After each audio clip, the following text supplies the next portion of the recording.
top 3 AI stories of 2024 and 2025, as well as what's it like to train a model nowadays. To discuss, we have on Nathan Lambert, who writes the excellent Interconnects newsletter and is also a research science at the nonprofit Allen Institute. Nathan, welcome back to China Talk. Thanks for having me. I feel like now, the first time I showed up, I didn't really understand what China Talk was, so I thought it was a China thing. And now I understand that it's like emerging tech plus policy plus other interesting things. And I feel a lot more situated. So here we are to speak the gospel of inner AI knowledge and break down these thin moats. Beautiful. Yeah, I mean, it's not China, but it's not all China, and people get confused by that. But yeah, glad you're feeling nice and cozy. All right, let's start with top stories of 2024.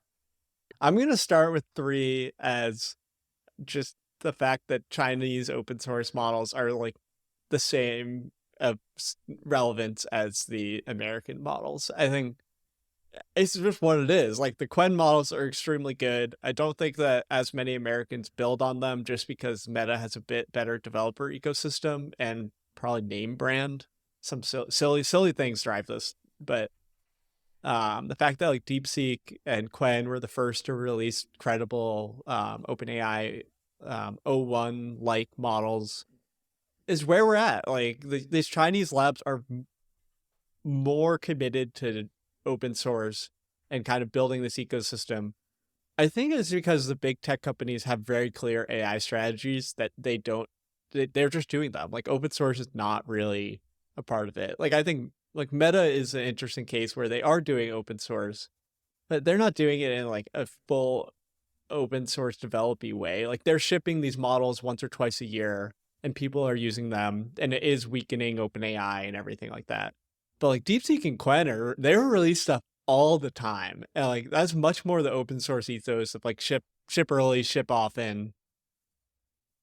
And I don't think we don't have a full understanding for where the open source ecosystem is going and what it would mean for people to build on Chinese models. There's a lot of narratives of like, oh, is it like there's all this stuff of like broadcasting American technoism or whatever to the world through our models or through our software, where we just have to grapple with what it means that they're still doing this. And there aren't that many like American open source entries at the same level. What is the case for open source AI existing? Like transparency, reducing concentration of power. I think transparency is because this is such transformative technology that open source is a good way to understand how the technology works, will inform policy, and should make people sleep soundly at night. That's one that I think is like obvious if you are bought into AI being as big as it is. The second one is concentration of power, which is kind of like why Meta is doing it. It's like if AI is a commodity, all these companies are not going to be as valuable and as powerful if it exists. I think it's better to have more big companies. I think in some ways having NVIDIA and OpenAI be huge companies as well is also already reducing the concentration of power in the US away from the 5 that it was. Like it was, what is it, Amazon, Meta, Google, Microsoft, forgot what one of them, but like adding companies to that list is reducing concentration of power. But it's like if all of those people's AI strategies was worth nothing, like that is also reducing it. I think these companies are too big and people agree, so I'm happy to support that, but it's not my biggest reason. And that is just like seeding the economic grounds. If the US is where open source AI is, that's where AI research will have the easiest time. That's where people will have the easiest time building new AI companies and kind of seed the economic growth for the future. I don't think most of these companies will reach the size of an NVIDIA or OpenAI by selling interesting AI applications and services, but I do think it's a lot of economic value. There's just so many things that we do on the computer in our lives that AI is going to be able to make easier. It's just whether or not they're all aggregated into one platform or one thing that kind of determines what these companies look like. Gotcha. And what do you think is like well, maybe this is a question for me, but I'm curious, Nathan, for your sort of theory of the case of why there are a number of Chinese labs who are being much more aggressive on open sourcing their models. I kind of saw it as something of like relevance, whereas they can be in this new technology narrative at the cutting edge in a way that like China historically has not been. I think there's a lot of media on how China historically is like watched and seen, and then they could just do it better and scale up and be more efficient. I think maybe some of that was in the DeepSeek interview as well that you had like shared and or edited. So I don't really know. I think that there's a lot of, it's hard to tell stories about open source AI right now because we don't really know what it is used for. And I think that's a big reason, just kind of limiting its adoption. It's like hard to give this one-liner of like why exactly is this so obvious to people? Like people who barely know what AI is, like being able to tell them that open source is good is, I don't think I do that good of a job at it. All right, number 2.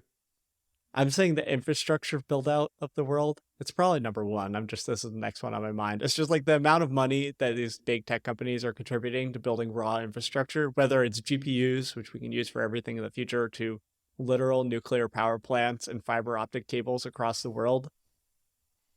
Infrastructure just enables people to build more things. And if it ends up being AI and there was no bubble, like then we have AI.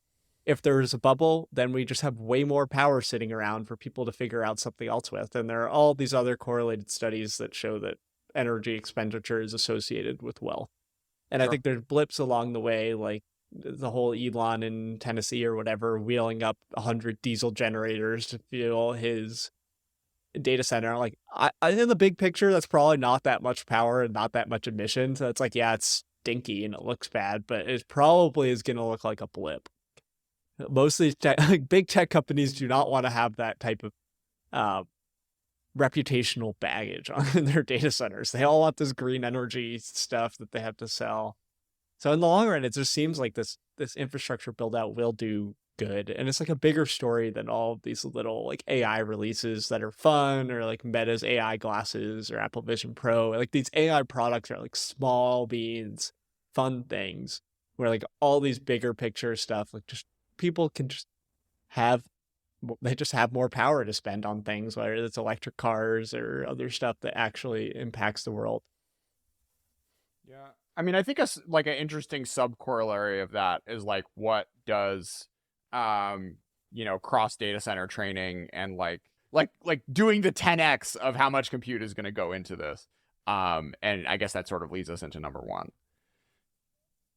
Yeah. This is like I'll do 1 and 1.5. I think 1 is that people are still trying to do scaling, which you've led into. I don't think like these people aren't dumb. Like they definitely are testing stuff along the way. Like there's things you can do to see if things look right. And they're all really still betting on this.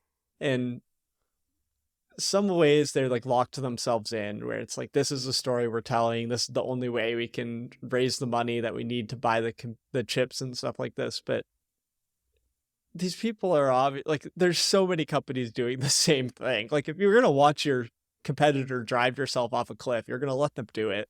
But when it's like all of Microsoft, Google, OpenAI, all these people are doing the same thing, where it's like, we need to do more compute on an astronomical scale. It's like, there's obviously a reason. I mean, a lot of these models that people are waiting for, like GPT-5 or whatever, they definitely already have like beta versions internally.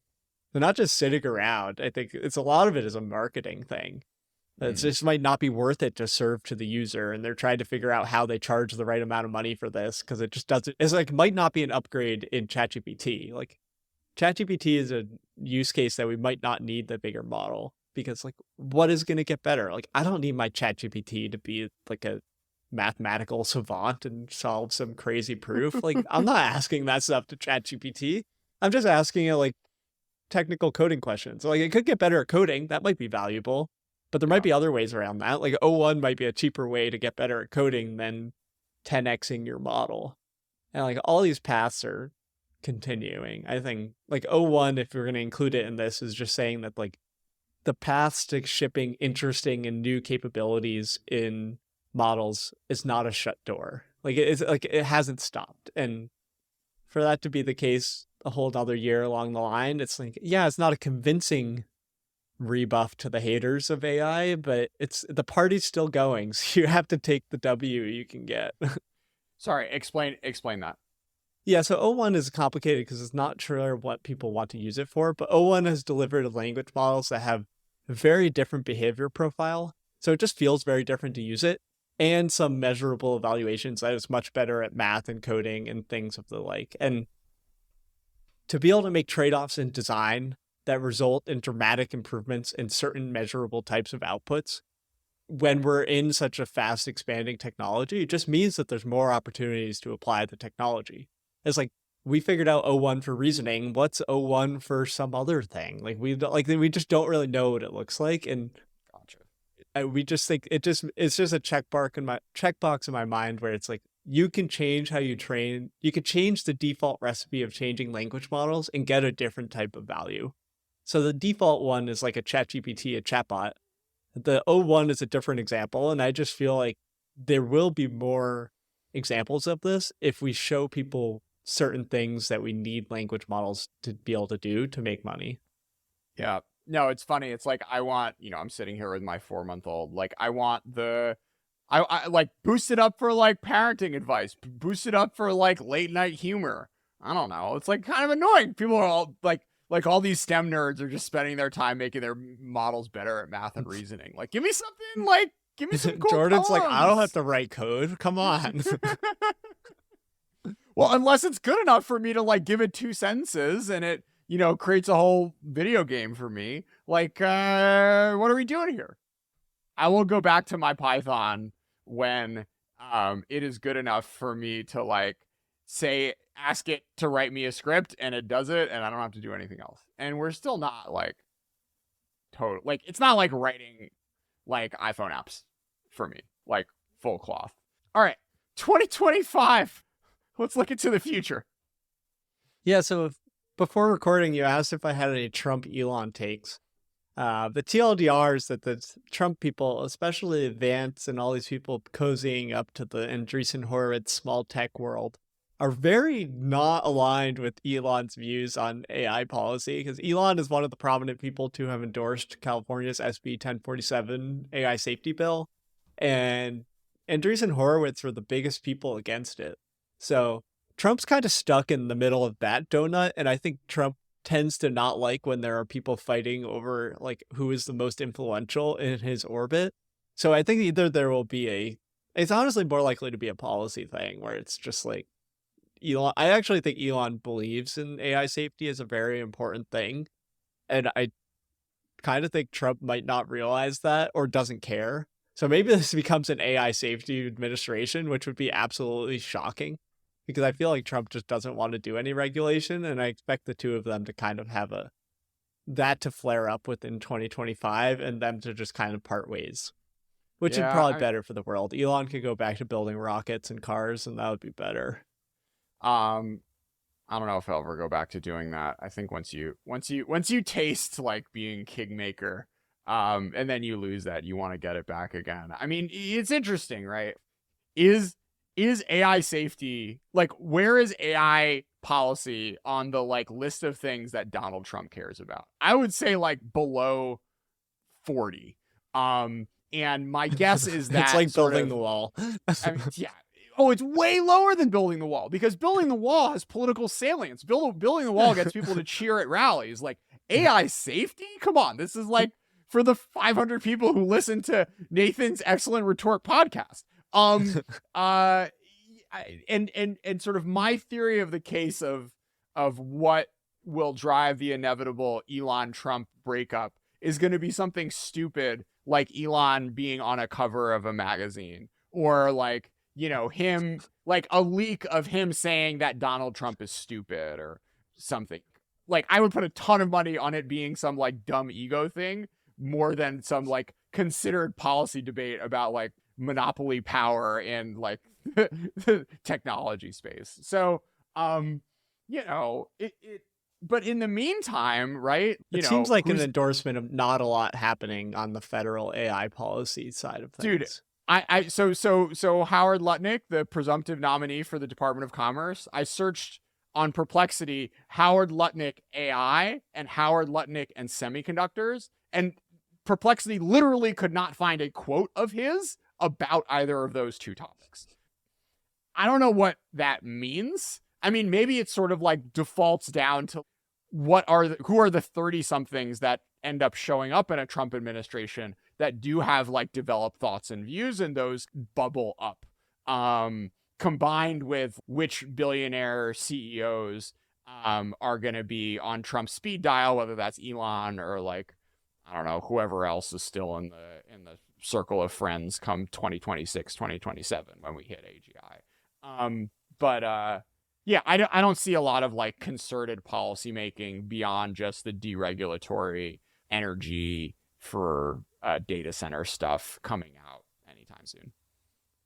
But what's going to be interesting, right, is like if and when there is something dramatic and like the next model gets 10 times as good, or you have some sort of real fuck up and like AI gets loose and fries the electric grid or something, like it's totally unclear to me like what the response will be then. But I feel like there's going to have to be a forcing function before any decisions get made by a Trump administration around AI safety.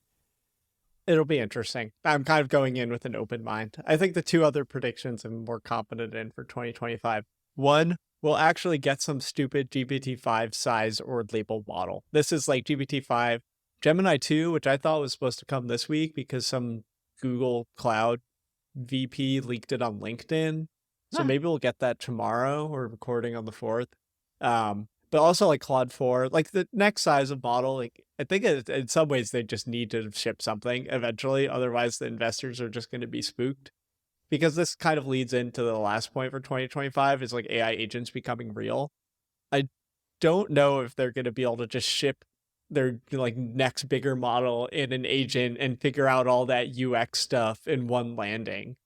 I do think this kind of chatbot interface is stuck in some ways where they'll need to let people work with the better models in it. Maybe like only paid members, like no free people even get limited access or something.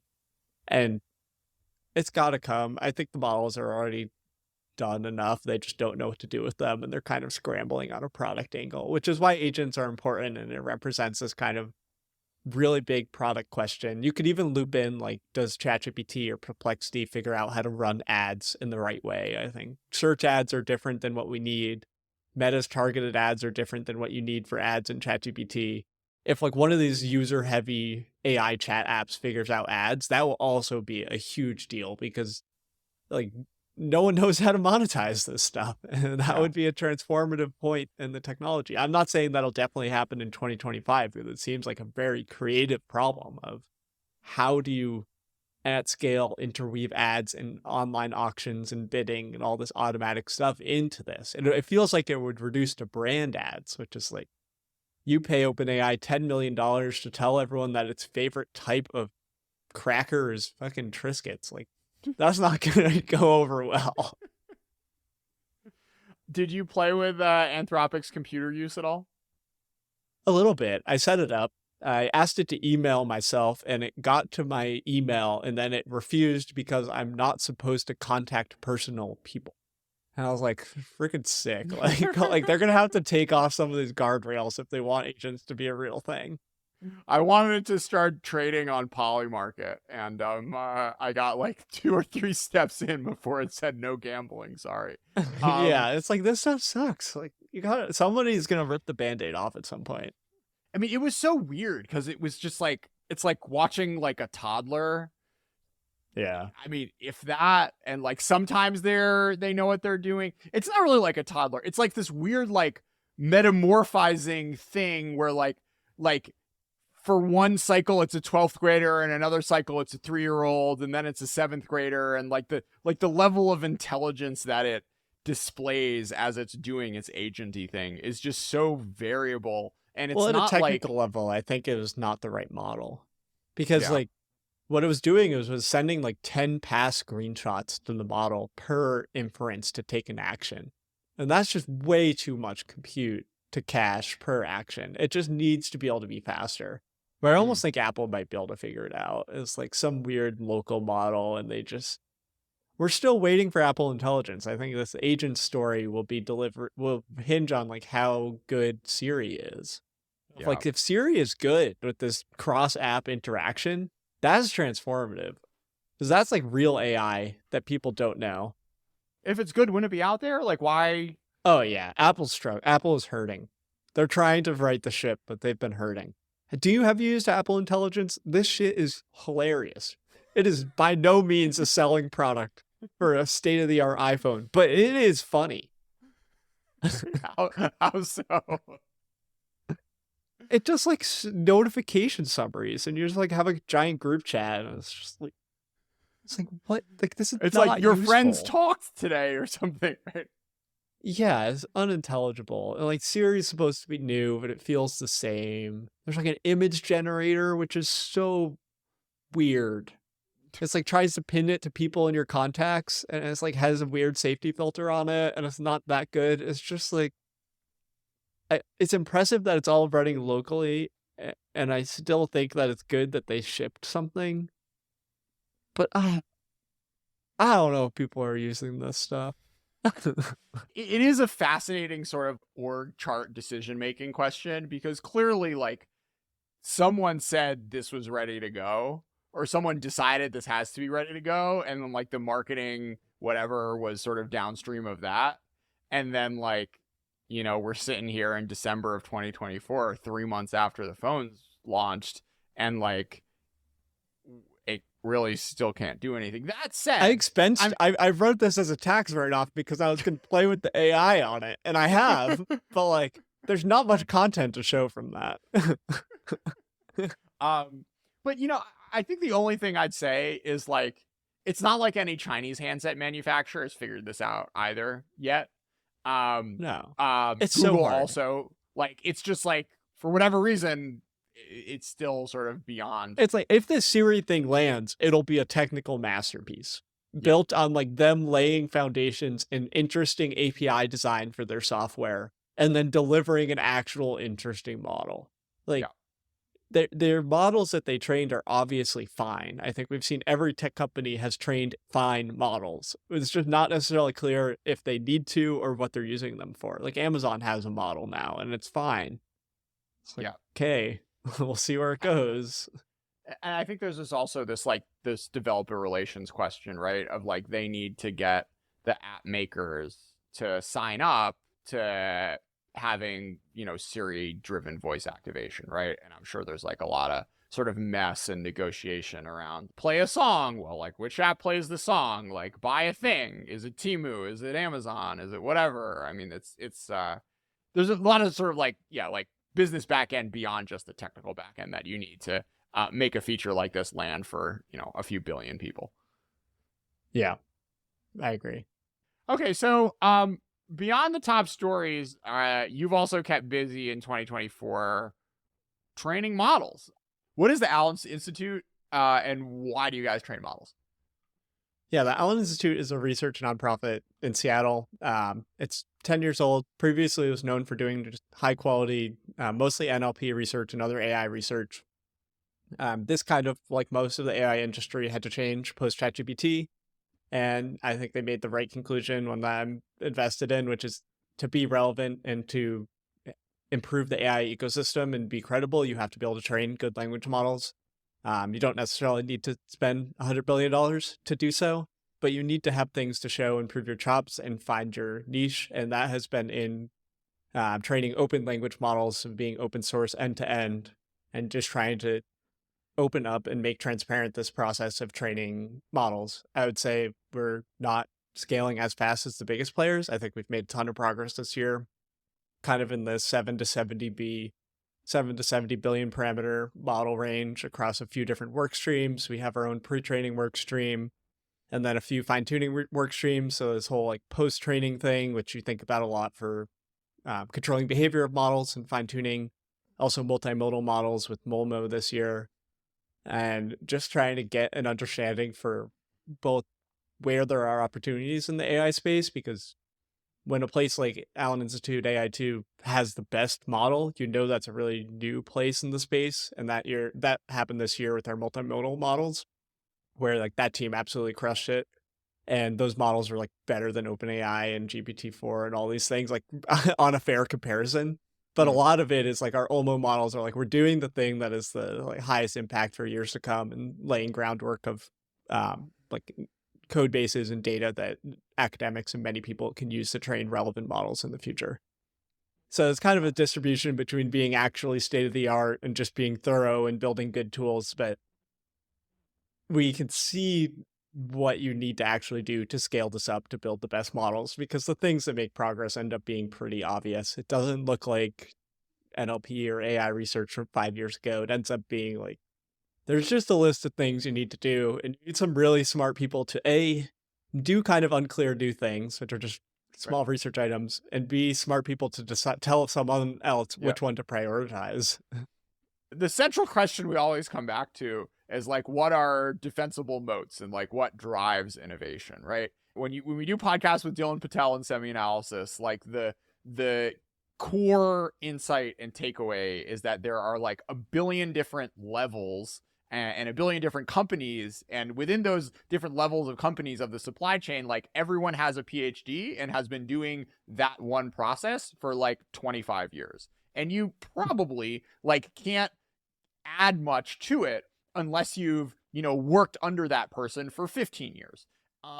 But I think what's sort of so fascinating, which I think has really been underlined over the past year of what we've seen in the development of AI models, is that like you don't necessarily have to, as you have said, like been at the frontier of the NLP paradigm and have been working in that universe for 5 years. Like you can have, be a really smart person in their like even early 20s and be able to make substantial contributions to what's happening at places like OpenAI and the Allen Institute. One of the really remarkable things at DeepSeek is like they have not hired away lots of people who have fancy Western PhDs, but have been able to build a lot of their research team just on, really smart young people, with the organizational design that sort of works best for doing the science and engineering that you need to do now to train models. So let's take a second and dwell on this. What is the human capital in the organization that is necessary to make one of these models? Yeah, so there's different scales. So I think the first ULMO, which came out in January or February, largely started from a few people that wanted to do it. And that's like, it looks like, okay, you get a model out the door, it's decent, and you're just trying to get V1 done.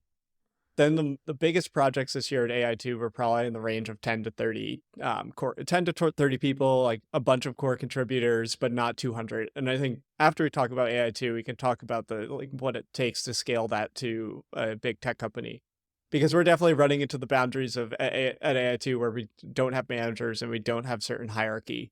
So you can't you like trying to scale beyond would take dramatic change in culture, a la what's happening at Meta Gen AI and we hear about.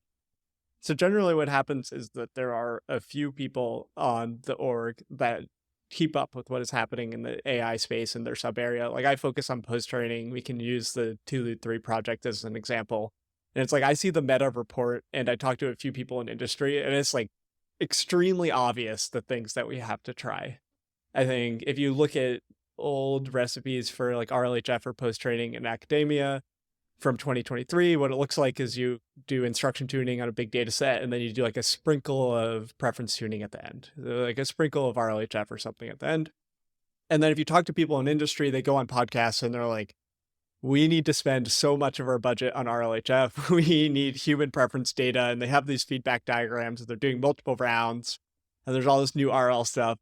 And it's just like, we just need to try, like the vision that I bring is like, we just need to try these things. We have a long list of things, but we don't know which one will result in the most improvements. So what ends up happening is kind of self-selection of, you need smart people to make sure the initial list is good. But then it's like different clusters of people form where one person might focus on making new map data or getting new map data from Hugging Face. 2 or 3 people team up on something harder, like implementing a new RL fine-tuning algorithm, and they make the new code and work together on this. But then across like a 20 people of contributing, you have people figuring out the evals, you have a few data work streams. Like the things that actually make progress tend to be making new data or like fixing bugs or like occasionally interesting new training algorithms. So most people are often like literally building data. And then some of those people are mixing the data that people are building in with itself. So you kind of have different people that are building new things and then putting the pieces together. And you just have to string this together for a long period of time. So it's not like you do this for just one task in 1 week. You just do this for week and weeks and weeks, where you just keep building this pile of useful data And then you're incorporating this in your training and you see the performance get better. So a lot of it is really longevity and just repeated, like trying these things that seem promising. And then some of them end up working. Gotcha. I see so many times again and again that there's these obvious things that should work and then they end up working if you focus on it. Like it's not trivial. There's problems to solve, but like it is the state of deep learning that many things work just by the nature of the problem formulation. Gotcha. So, that's really interesting, and I think sort of like speaks to like a number of different competencies that you would need in this organization in a sort of training team. So one, you have this eagle's eye view of like what are the cool new tricks that we should be throwing into our sort of our sausage making machine. And then it's like the actual making of the sausage, and then sort of like the balancing of all the different seasoning across the different sort of like new tricks that you're throwing into your training pipeline. Let's go through those one by one. So like yeah, I agree with that. at the sort of at the earliest stage of like, okay, see, like talking to people and having them tell you what they think is working seems relatively straightforward, I guess. But like you need to where have the even connections. yeah, but like but even to the left of that, like where do the new ideas and experiments come out from? That's part of what us being at AI2 is like, yeah, so industry in general, I think a lot of it will come down to new evaluations. So they're building these models with a suite of evals that they care about pretty deeply. And you can look at the papers that we have, and we have a set of traditionally academic evals as our benchmarks for reproducibility. But these labs, I think, have a small set of these open benchmarks like MMLU, GPQA, math, these things you hear about, and a large set of internal evals. And then depending on when you added your eval, you may or may not have data to actually improve it.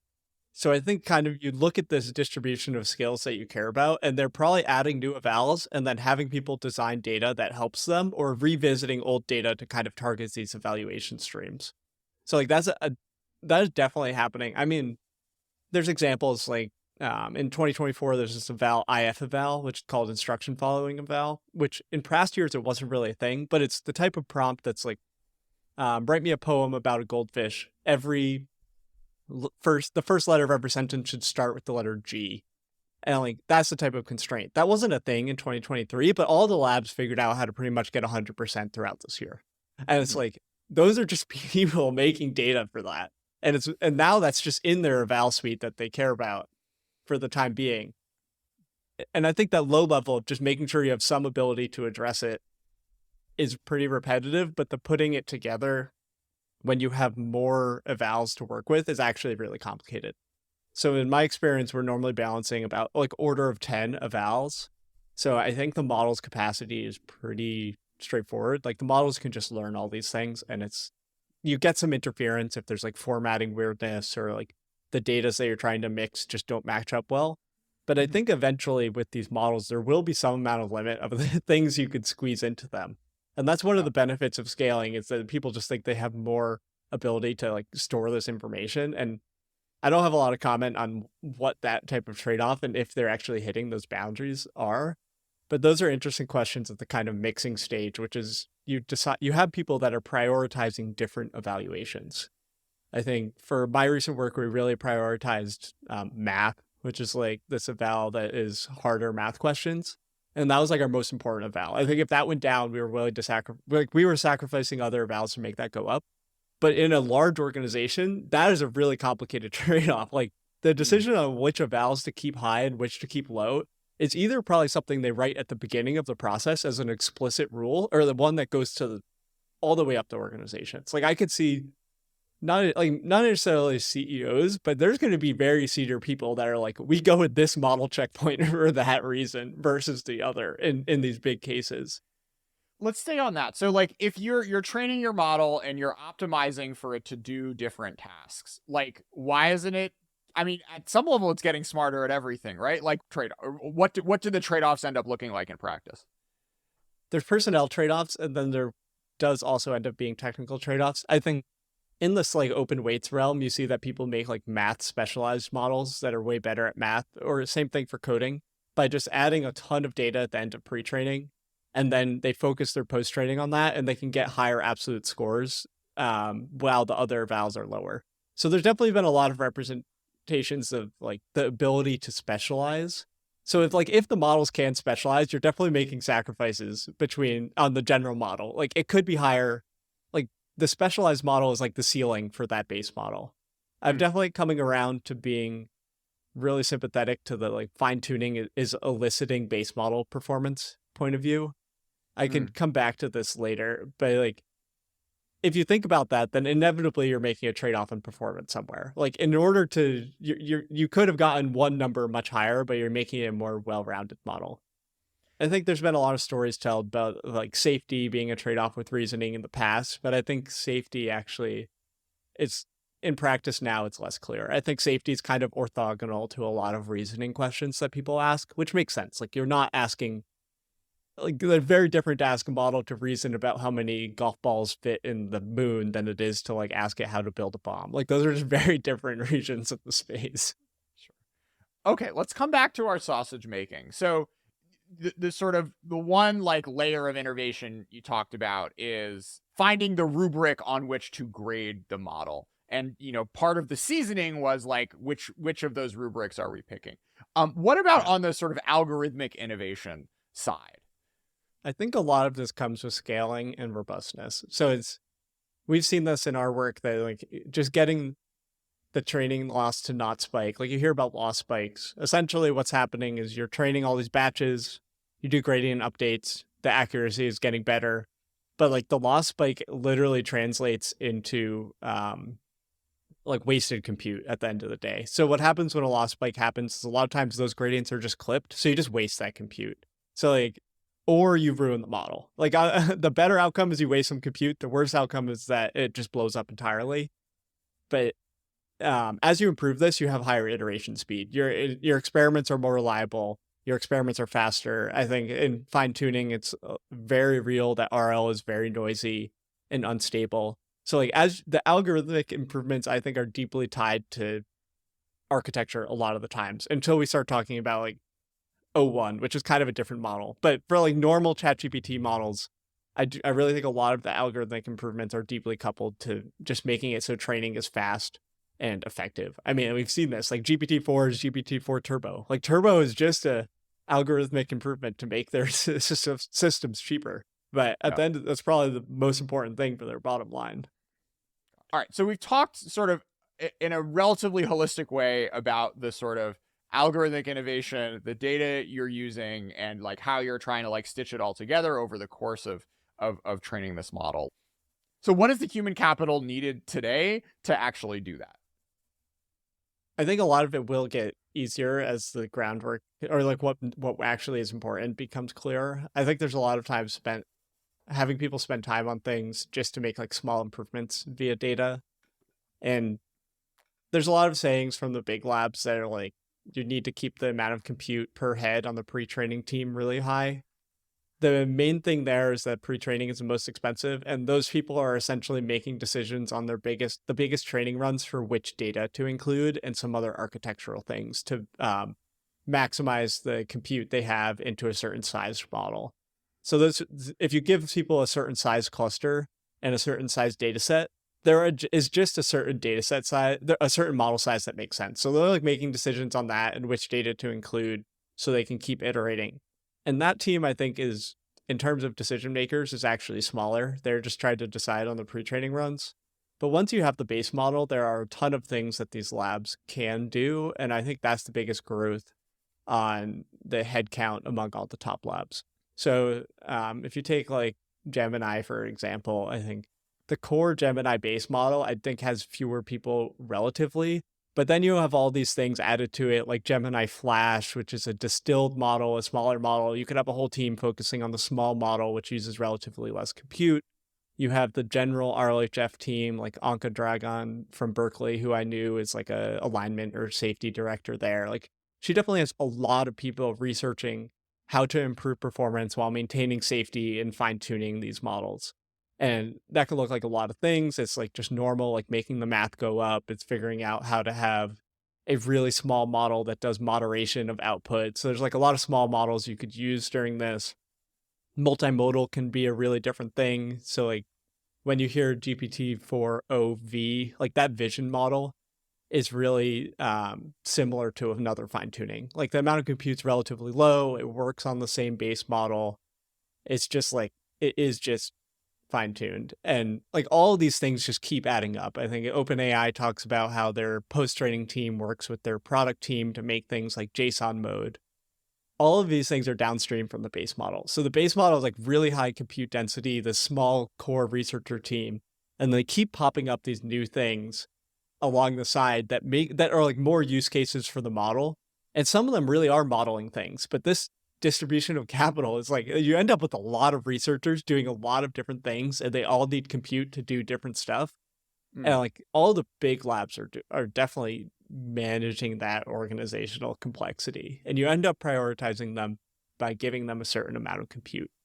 I think the compute hierarchy is the people that end up it's an implicit ranking of how important they are to the org. Having gone through this a few times, like, have you ever had any like metaphysical revelations? I do think that a lot of things just work. I mean, like we tried this stupid new reinforcement learning method, which literally came from John Schulman. He was like, I want to help open source be a little bit more informed, and Anthropic let him do that, which is wonderful. But it's like, yeah, you just do RL and train on if the math answer was right, and you just train on that and the number goes up. And it's just like, that is the most obvious thing. And we've been doing this for like 2 years and no one just did that. And we just did it and it worked. And it's like, how many more things like that are out there? It's like, we're at the cutting edge and we just did that. And I've heard from Llama that it's like, Llama 2 or Llama 3 didn't do that because they just didn't have the infrastructure to scale it up, but they're already doing it now. And for Llama 3 point whatever, or Llama 4. And it's like, how many things like this are just not in the models that everyone is using that just work immediately out of the box? Which is like, there's a lot of stupid memes, like whatever, like Ilya Sitzkever's like success is guaranteed, and Dario's like they just want to learn. But a lot of times it does feel like that when you just do some stupid thing and it just works so well, and you're like, why is this making the numbers go up? It's like there was this Tencent AI paper that was scaling synthetic data to 1 billion personas was the title. And this paper is like a list of synthetically generated, like, I'm Bob, I'm a firefighter, I've knocked down red doors. And you use this data to, you ask ChatGPT, like, write a math question that Bob would be interested in. And then you then have ChatGPT answer that math question. But if we like train on that data, it's like way better at generalizing than all of our other synthetic data. And I was like, how are these the things that are giving us the most gains? So if you like, that's why I'm like, okay, this whole like rat race is not that close to being done if we're doing things that are quote unquote like very state of the art, and it just seems so dumb. It's like, we obviously have more gas to keep making these better. Is that bullish for like the AI becoming AI engineers if like all you need to do is come up with like random stuff like that and just try it? I mean, maybe. I definitely think they'll be helpful. I'm not that optimistic about them being AI engineers soon, because I think AI engineers just have to grumble with a lot of bureaucratic and other technical nonsense that the models can't actually do. But they will be helpful assistants. They are helpful assistants. Yeah. Well, that's super interesting. All right. I wish every field was like that. I'm kind of jealous. I know. It's like, I used to be an electrical engineer, and my brother is like a chemical engineering PhD student for a while, and he's like trying to come up with new like catalyst formations for battery technologies. And I'm like, that's just so much harder than what we do now. He's now in data science, and we're like, we both make like 4 times the money to do like stupid stuff. Like, I asked Claude to write the code for me, and then it works, and then the model gets better, and I'm like, okay. All right. Well, I think that is great energy for us all to take into 2025. Find the dumb thing that make your life a lot of people don't want to do the dumb things. Better. What? People want to do, this is part of the downfall of some AI people, is they want to do complex solutions where all they need to do is sit there for a week and do something really boring. and they'll get a way better result. Whereas like they're trying to come up with the new thing, and a lot of times you don't need the new thing. Okay. Sometimes you do, but not as much as people think. Awesome. Let's leave it there. Thanks so much for being a part of Chime Talk. Yeah, thanks for having me.